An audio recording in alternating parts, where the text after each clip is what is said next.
Hello, guys, and welcome back to another edition of Baseball Talk with the Oil Brothers. My name is Nicholas Earl, joined here with my brother Tim, and today we'll be looking at if the season ended today, which it is September 9th.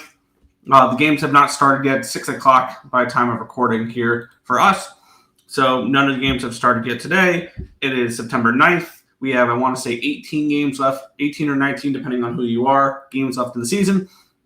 So we're looking, if the season ended today, we'll be taking a look at what the wild card matchups would look like, kind of breaking down who the starters in those games would be, and maybe even predicting who would win those matchups according with our projected starters and things along those lines to kind of get an idea of who can be playing in the divisional series as well. Yep. But yeah, Tim, thoughts here before we get started. We have about 2.5, 3 weeks left in the season. I'll say these AL playoffs, oh my God, there's going to be wars. There's going to be, like, you look at one part of the bracket where you got Yankees, Red Sox, and the winner faces Toronto. That's if Seattle doesn't win. No, it doesn't work that way. It doesn't? Mm-mm. Nope. Does not matter who wins what matchup. It's the bracket. It's a bracket. I thought it readjusted. I don't think it did. It did because I remember the Mets last year were the 6th seed and they played the 1 seed Phillies. It does. Yeah, it does. Okay, my bad. So yeah, we'll kind of look at it and see who would be playing with that. So let's take a look here. Well, first we'll be heading into the National League first, and the two byes would be going to the Milwaukee Brewers and the Philadelphia Phillies.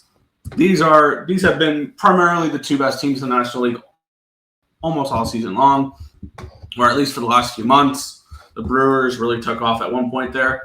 Brewers 89-56. They currently have a 4.5 game lead over the Phillies for the number 1 seed, who are 84-60, and the Phillies currently have a 4-game lead for the 2 seed over the Dodgers, who are 80-64, who should probably be worrying more about the Padres than they are the Phillies. Yeah, pretty simple, straightforward. These two teams have been pretty I do want to mention, because I just looked it up.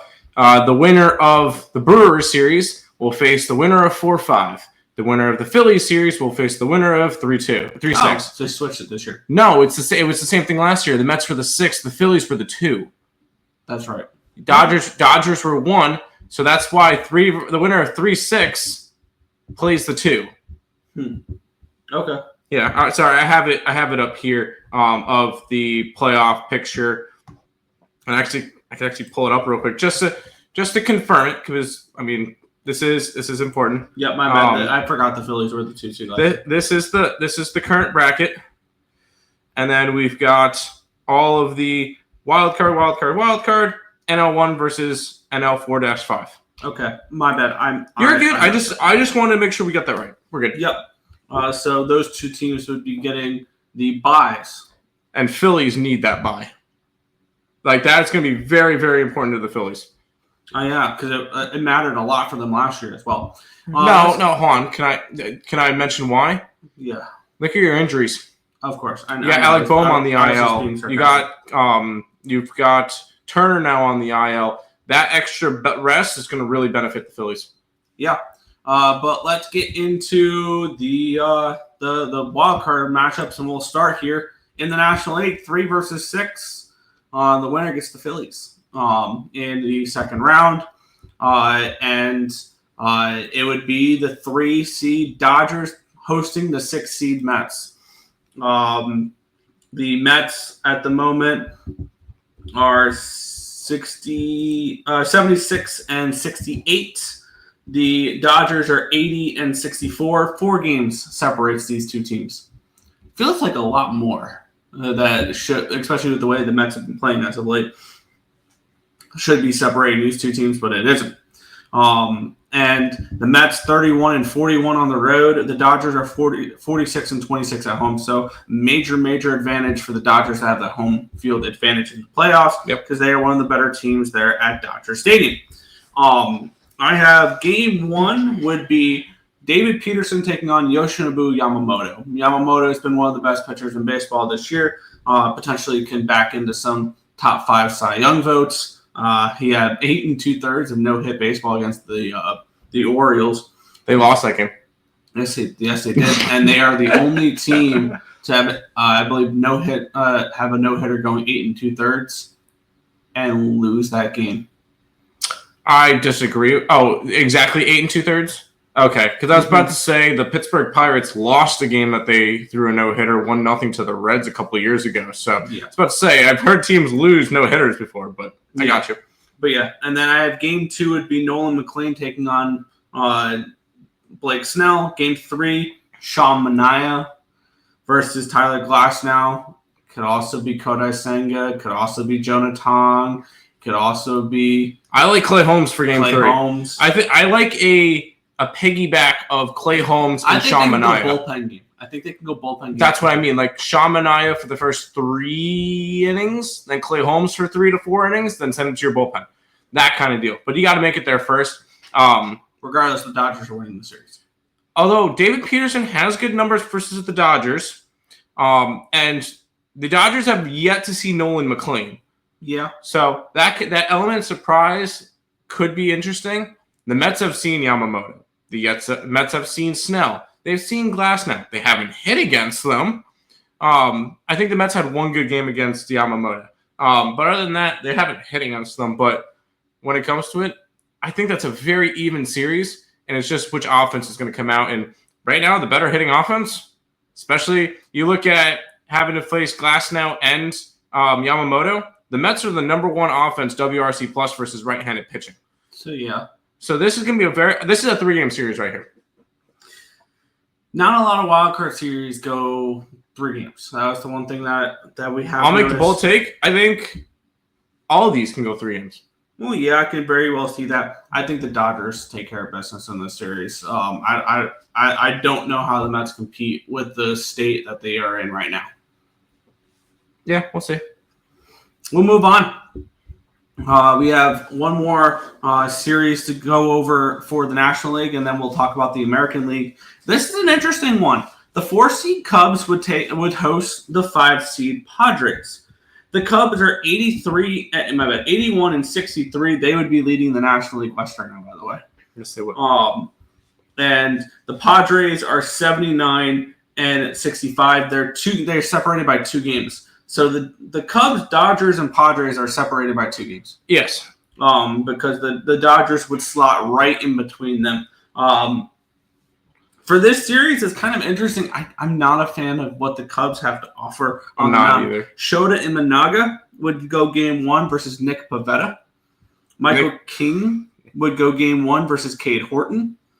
And Matthew Boyd would go game 3 against Dylan Cease. I think this is one where the Padres take care of business. I like it too. I think this could be a Padres sweep, even heading into Wrigley. Now, granted, the Cubs are 44 and 28 at home. The Padres are 35 and 40 on the road. So that could be the ultimate equalizer, is that the Padres struggle away from home right now. And here's the thing with I see a potential rotation advantage with the Padres. Don't even look at the bullpens. It's not even close. I think the only advantage the Cubs have in this series is offensively and the home field. That's it. I think if we would see this series, maybe it goes 3 because it's in Wrigley. But if this was in San Diego, the series would be over 2 games. I agree. If there's been a pitcher in the MLB that I look at and go, this team would not be anywhere close to where they're supposed to be right now without him, it's Nick Pivetta. Yes. I know that sounds insane, but without Nick Pivetta, this Padres team is in the dumps because Cease has been inconsistent. King has been hurt. Darvish has been inconsistent or hurt. The starting rotation for the Padres is a big question mark. Oh, and Nestor Cortez is now on the IL too. Yeah, without Nick Pivetta is the Padres MVP in my opinion. I know that sounds crazy, but if I had to give an MVP for the especially with Padres, money it's Nick Pivetta. Oh yeah. So that's kind of a bold take for me, I guess. Yeah. So I guess then that would set up NLDS matchups of Brewers Padres, which could be fun, and Dodgers Phillies. Gross. Which is an interesting thing. It would be the first time ever that the Phillies and the Dodgers meet in the playoffs. I think they've met. No, they've met in the playoffs before. They haven't during the last few years when the Dodgers were dominating and the Phillies made their runs, because when the Phillies made their deep runs, the Dodgers were losing in first rounds, and when the Dodgers made their runs, the Phillies were getting bounced early. I believe they've played each other before in the playoffs. I'm almost certain about it. Why does it say? Did they play in the CS in 2023? No, the NLCS in 2023 was the Diamondbacks and the Phillies. Oh, Google is saying the Phillies played the Dodgers. I'm like, no, they didn't. No, they did not. They said NLCS Phillies won a thrilling series against the Dodgers in 2009. Yes, because okay, that led the Phillies to the World Series where they lost to the Yankees. All right, so they haven't played in the playoffs in, it would be, 15 years? It's been a while, but yeah. So that would probably set up those matchups for the DS, which would be interesting to see. I really just want to see Dodgers. I wanted to see Dodgers and the Padres play against each other. That would be the CS. I would want to see them play in the wild card. That would be war. That would be war. That would be the Padres dropping down to the 6th seed. The Mets would have to catch 3 games on them. Mets still play Padres 3 times? Yes, they do. But we'll head over to the American League. The byes go to the Toronto Blue Jays and the Detroit Tigers. So we had that in the beginning of the year. No. I had both those teams under. I didn't think Detroit would be that good. I thought the Blue Jays would be good. Not a number 1 seed in the American League at 82-61. Now they're barely holding on to it. They're half a game up on these Detroit Tigers. And the Tigers are 4 games up on the Astros for the 2 seed. So the Tigers have a pretty good hold over the 2 seed at the moment. These two teams. The Tigers do, yes. The Blue Jays don't. Because the only team that can really pass I'm saying holding on to a bye. The Tigers. The only team that can hold on, that would catch them for that. The Guardians? The Yankees. Okay, the Yankees pass the Blue Jays then, yes. And the Tigers hold on to the bye. Okay, sorry, Tigers hold on to bye. Blue Jays would not. The Astros would be the only other team that can catch them for the bye. And they're not. And they're not going I don't think the Astros even win the division, but that's not the point. So we have these 2 teams, unless the Yankees pass the Blue Jays or the Red Sox pass the Blue Jays, will be your buys. Yes, correct. But if the season were to end right now, I got you. Good. The Blue Jays would have the bye. You ready to talk some fun wild card series? We've seen this one before. We saw this in the DS 2 years ago. Yes, we saw this in the Astros swept a few years ago. The Mariners, after the Mariners took out the Blue Jays. Yep. The 3 seed Astros would take on the 6 seed Mariners, and good God, if you want to watch some pitching, sit back, relax, and enjoy the show. I was about to say, I look at this series, and I know we don't really talk about this stuff. I see 7s across the line for the total. Like, I see this one as a low scoring, like, you've got some dominant freaking pitching. 3 runs can win you some of these games. Yeah, that's my point. You're going to see a bunch of 7s and 6.5s across the board for totals coming across this one because of how good the pitching is. Yes. And I have game 1, and you can choose either way. I think Hunter Brown gets the pill game 1. I 100% agree. I don't even think it's close. And he'll take on Logan Gilbert. Honestly, I think it's interchangeable for Seattle. With both these teams, you can swap the 1s and 2s because Framber Valdez and Brian Wu are game 2s. No, you can't switch the 2s up for Houston. Why not? When Framber Valdez is on, he's one of the best pitchers in baseball. Hunter Brown's like that as well. Correct. But if I'm Houston, I'm 100% starting Hunter Brown in game 1. The only way I don't is if Hunter Brown's on the IL. Fair. And then game 3 would be Kirby versus Garcia. Garcia, yeah, I could see that. Garcia concerns me a little bit, but I think the Astros would win the series. if it's in Houston. If it's in Houston, which I think it absolutely will be. You've got a two games? They're separated by 2 games, and it feels like the Astros have led the Mariners by 2 games all season. Yeah, it has. Seattle's just not like they've won 3 in a row now, but it's just like they're not there. They're not there right now. They're more worried about getting caught by the Texas Rangers. Yes, what a matchup that would be if we get 3 games of Astros Rangers. Yeah, exactly. Woo! Then we're talking instead of Gilbert, Wu, and Kirby, we're talking DeGrom, Kelly, and Leiter. That's sick. That's still fun. That's still so much fun. So I do look forward to seeing who gets that 6th seed. I think both can compete with the Astros. I think fully healthy, the Astros can win the American League. I agree. Honestly, you could make an argument for any of the 6 teams in the American League. I say 7. I think you can make an argument for the Rangers Texas, if they squeak in to win the pennant as well. Yeah, I think you can make an argument for all of them. I would not want to face, as a 3 seed, the Texas Rangers in the first round. I would not, especially if you're Houston that has not had the best of time with Texas over the past couple of years. So the Texas Rangers can absolutely be a threat if they steal that 6th seed. 1.5 game difference, and I believe they play the Mariners still. No, they don't. They play Houston a shit ton. They play them like 4 more times. Yeah, they play Houston another 3 times. They don't play the Mariners. I don't think they play the Mariners. No, they do not. But yeah, I would take the Astros in the series just because they have. If it's in Houston, yes. If it's in Seattle, if Seattle overtakes the Astros, I'm taking Seattle. If Seattle's on the road, even then, they're getting swept. Honestly, they're getting swept in Houston. No, I don't think so.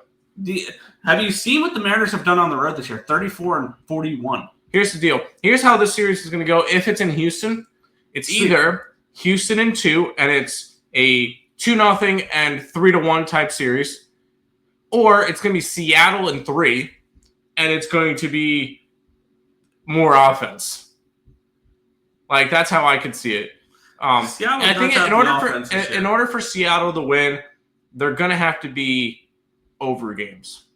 They're going to have to be offensive games. They're going to have to be higher scoring, yeah. In order for Houston to win, in my opinion. Fair. And then we head to this one. Woo. Yeah. I need to see Roman Anthony play in this series. He's probably not going to. That's my big concern with it. That is a huge concern for me, is whether or not the Red Sox will be fully healthy for the series, which would suck if they're not. Mm-hmm. Because I have this series, Max Fried versus Garrett Crochet. Sign me up for a couple southpaws there. I'd love that. That'd be so much fun. And then you can interchange. I think this is, and we were mentioning this off camera as well. I think it really determines on how game 1 goes. If the Yankees win game 1, Cam Slittler game 2. I agree. If the Yankees lose game 1, Carlos Rodon game 2. I agree. And they would be taking on Lucas Giolito. Or Brian Balo, or even I have Brian Balo starting game 3. Yes, correct. I feel like that one could be interchangeable too with Brian Balo and Lucas Giolito, where you would want Giolito game 3. Yeah, I could see that as well. Or if you win game 1, you put Giolito for game 3, and if you win game 2, you have Giolito start game 1, taking on the Toronto Blue Jays. I can see that against Shane Bieber. Yep. So this is a tough one for me because I really like this Red Sox team. I want to see them healthy though. This team has not looked the same since they lost Roman Anthony. And they shouldn't look the same since they lost Roman Anthony. That's a high production player. Yeah. I don't want to put too much pressure on one rookie bat, though. Correct, but you've noticed a difference in them since Roman Anthony came up. If he doesn't return, the Yankees win this series. They may sweep the series if Roman Anthony doesn't return. Yeah. I'm going to assume, just for this exercise, Roman Anthony plays. I'll take the Red Sox in 3. If Roman Anthony plays, then yeah, I think the Red Sox can take the series. Because the Red Sox do have the Yankees' number. They do. So they are not afraid of the Yankees in the absolute slightest. Nope, not even close. So I would take the Red Sox in this series. So we'd have the Red Sox versus the Blue Jays, and we have the Astros versus the Tigers. And if we can get Framber Valdez versus Tariq Skubal, Hunter Brown versus Tariq Skubal. Hunter Brown would start game 1. Oh yeah, it could be Hunter Brown versus Tariq Skubal. That would be a hell of a matchup as well. I would love to see that.